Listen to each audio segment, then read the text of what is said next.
Hi everyone, I'm Andrew. I'm Nancy. And we're the Cinema Connoisseurs.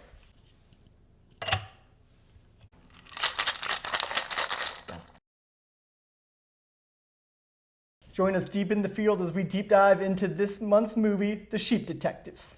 The Sheep Detectives is a mystery comedy movie in which a flock of surprisingly intelligent sheep attempt to solve the murder of their beloved shepherd. This film is directed by Kyle Baldy, written by Craig Mazin, and starring Hugh Jackman, Julia Louis-Dreyfus, and Bryan Cranston, and a billion other voice actors. I know we said we were going to do Devil Wears Prada, but we changed our mind because this one got better reviews. So The sheep is too cute to ignore. they're a little bit too adorable. You know what we normally do. We like to tell you what we like about the movie, what we don't like about the movie, give a hot take, a review score, and then give you a preview for next time. So we're just going to dive right into it. Nancy. Oh, continuity errors. Nancy, what'd you like about this movie? Like I say, super cute. The sheep itself is so adorable, and then the CGI itself that made the sheep so real. I think you already watched that in the trailer. I laughed so hard at like when the sheep trying to cross the road. This is hilarious. And I used to eat lamb, and of course now I no longer eat lamb. So good for the sheeps. Yeah, and then another thing I like about it is that it's like hilarious. I like the British humor, and if you're a big fan of Knife Out, this will like have a similar styles. And then each character they have like their funny side, and then make it super. It exaggerate like their character, which might make it like super fun to watch. How about you? I agree, the CGI is good. The sheep fit in the countryside and they don't stick out like, oh, that's clearly fake. You could think they are real sheep and the way they act is believable. It's a nice twist on the cozy mystery. So it all takes place on a field in a town in, I believe, England. But the cool part is you've seen a billion cozy mysteries, but you've never seen one where the sheep solve the murder. So it's a fun twist on that. It makes you think, first of all, if you're a sheep, how would you give information to humans? Because they do work with like the law enforcement to catch the culprit. But it's just a fun way to kind of envision how would you solve this if you were a sheep.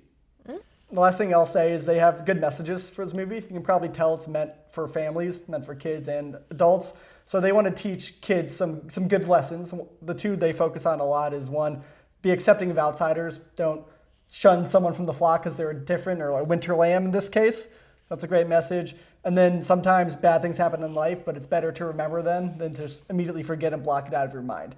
So for kids, they might run into some turmoil, but it's better to remember and grow from it than just forget it like a sheep. Agree. And then it's also getting the kids to accept like death is not the final path. So I think it's really good. Yeah, that's true.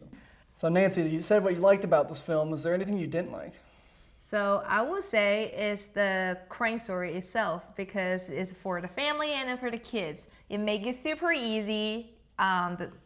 Made the story super easy. So I would say like when the criminal come out or the murderer come out, we immediately say, oh, that is the murderer. So it's quite obvious if you watch like at least like 2 or 3 detective like movies or books. So that's pretty. Yeah, exactly. If you're big into murder mysteries, you can unpack this one pretty fast because it is meant for kids. There's one character that has a lot of suspicion looking at them, and a lot of things don't add up, and you can clock it pretty fast. I think we both figured it out about 40 minutes into the movie. So no, when the character come out, I already know. So yeah, it doesn't take like 40 minutes. There's a lot of circumstantial evidence that points to a particular person. Yeah. And the only other thing I would say, so at the beginning of the movie, it starts with a big voiceover from Hugh Jackman, who's the shepherd. He ends up being the victim of the story, but he introduces all of the sheep within like 3 minutes and gives you their characteristics. One, it's not very organic. It's not a great way to introduce characters. And there's so many sheep that I forgot who was who pretty early on. So I kind of wish they spaced it out or had fewer sheep because I got confused. I'm not very smart. I'm smart. I remember all the sheep and then their characteristics. I think it's a good way to like tell how much the shepherd loved the sheep. And then I think the main one, just the Lily, the old one that can never forget anything. The winter sheep, the tiny one, and then also there are 2 bro. The Rams? Yeah, and then there's like one's like super fluffy, and then the dummy one. So, I think it's pretty easy, pretty cute. Yeah. Oh, now just thinking about another thing I don't like about it. They made the dog really evil.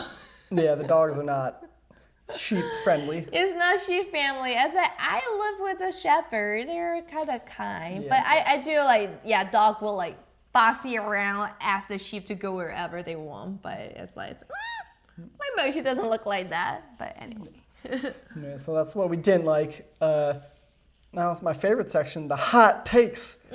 Nancy, do you have any hot takes for this movie? Yes. The hot take is that the daughter, right? Is it a spoiler? But the daughter eventually get the ownership of the farm. Question is, how could she stay there as a farm owner while she is an American citizen? So how can she Think about the logistics of the visa. Just like thinking, it's like at the end of the day, she gonna sell like the whole farm to someone else because she not gonna have a green card or anything. She not live there forever. So anyway, It's fair. yeah. How about yours? My what? Hot take. Hot take. My what? So the lesson I was telling you about accepting outsiders. In this story, the outsider is what they call the winter lamb. So it's the lamb that's born in winter and not spring, and the other lambs don't trust it. I think this was originally the black sheep because it is a black sheep, but the writer didn't want to go into that can of worms and get in trouble and have some like PC shenanigans for a kids film, so he changed it to winter lamb. That's my hot take. It was originally the black sheep, and they're like, nah, we're just gonna do winter lamb. It's fine. To be honest, I feel like if they can just like call it original like face, I think that would be better because it's kind of tell the kids what that means, you know, Yeah. what's the history, why it's like so sensitive topic right now. So Apparently, winter lamb is a real thing though, so maybe it is? yeah, so maybe it is a hot take, but I don't know, that's what I felt. yeah, we learned something new about lamb. All right, so now we go to our review. For those who are new, it goes from score of 1 to 5. 1's the worst, good and plenty. 5's the best. Pop Secret popcorn. So, Nancy, how would you rate this movie? Dun dun. All right, Junior Mints number 3, and why would you give it a 3? It is really good movie. I definitely will watch it again. But it's hilarious, as I always say. I love British humor, and then the biggest fan. The thing is, the story itself is like too easy. I just like really easy to tell like who's the murderer. So that's the only downside. So how about yours?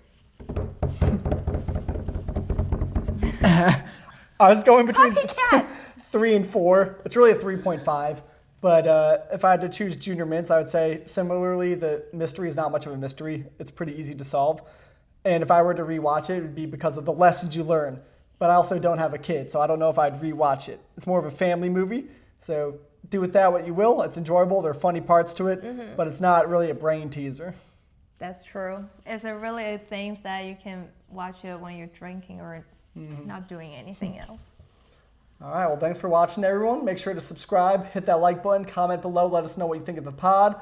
And join us next time as we put some popcorn on the stove and watch our favorite scary movie. Oh. No. Till next time, I'm Andrew. Nancy. We're the Cinema Connoisseurs, signing off.